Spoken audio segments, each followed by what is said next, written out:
Математика сабағына қош келдіңдер. Бүгінгі сабағымыздың тақырыбы санды және әріпті өрнектер. Бүгінгі сабақта сендер санды және әріпті өрнектерді қалай оқу мен жазуды және оның мәнін табуды үйренесіңдер. Балалар, назарымызды оқулығымыздың 50-ші бетіндегі бірінші тапсырмаға аударайық. Балалар қайда жүр? Олар қай мерекені тойлап жатыр?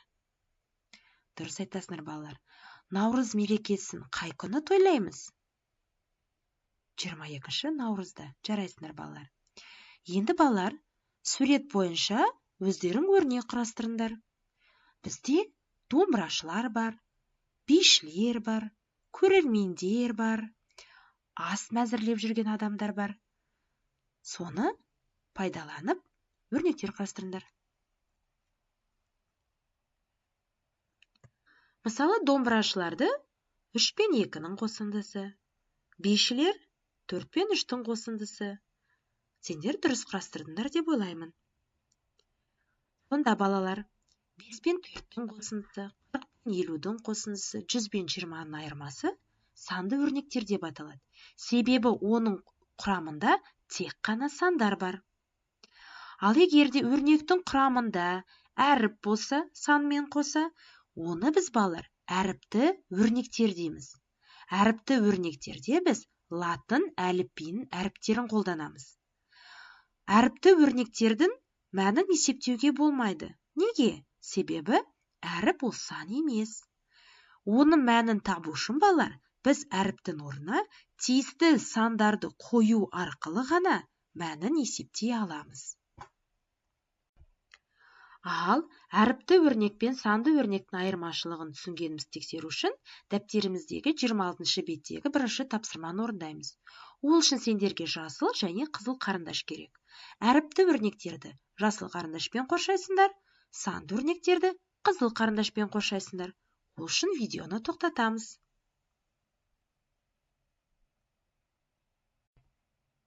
Ал тексерейік. Сендер дұрыс орындадыңдар деп ойлаймын. Жарайсыңдар. Сонымен, балалар, әріпті өрнектің мәнін табу үшін алдымен әріптің орнына берілген санды қойып, содан кейін амалды орындау қажет.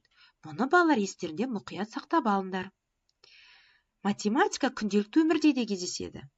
Ол үшін назарымызды екінші тапсырмаға аударайық. Әлияға тәтті тоқашты санауға көмектес дейді.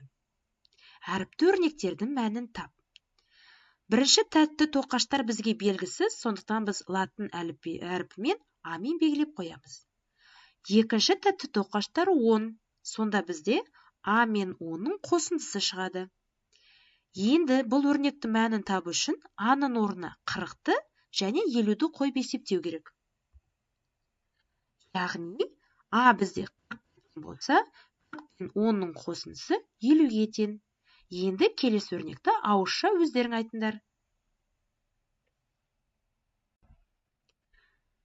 Келесі теңдік бізде 50 мен 10-ның қосындысы 60-ға тең. Дәл осылай, балалар, енді айырмаға берілген б мен 10-ның айырмасы. Бұның мәні 20, 30, 50-ге тең. Сонда қандай теңдік болады?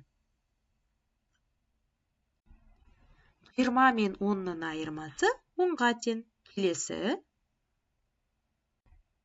30 мен 10-ның айырмасы 20-ға тең. Және соңғысы 50 мен 10-ның айырмасы 40-ға тең. Жарайсыңдар, балалар.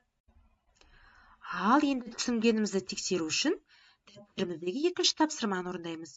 Бізге б мен 10-ның қосындысы берілген. Мұндағы б 40-қа және 50-ге тең. Ал қанекей, видеоны тоқтатып, орындап шығайық. Орындап болсақ, сонда бізде 40 пен 10-ның қосындысы 50-ге тең. Келесі 50 мен 10-ның қосындысы 60-ға тең. Жарайсыңдар. Дәл солай айырманы орындаймыз. Б мен 5-тің айырмасы мұндағы б 9-ға, 10-ға және 8-ге тең. Видеоны тоқтатып, орындап шығыңдар. Сонымен 9 бен 5-тің айырмасы 4-ге тең. 10 мен 5-тің айырмасы 5-ке тең. 8 мен 5-тің айырмасы 3-ке тең. Жарайсыңдар, балалар.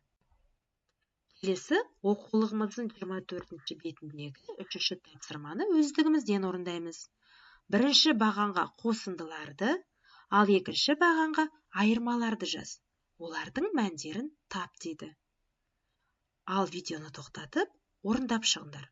Орындап болғаннан кейін, балалар, жұмыс дәптеріндегі 3-ші тапсырмада 50, 80, 90 сандарын көркем жазып шығыңдар. Осымен математика сабағымыз аяқталды. Назар салып тыңдағандарыңа рахмет.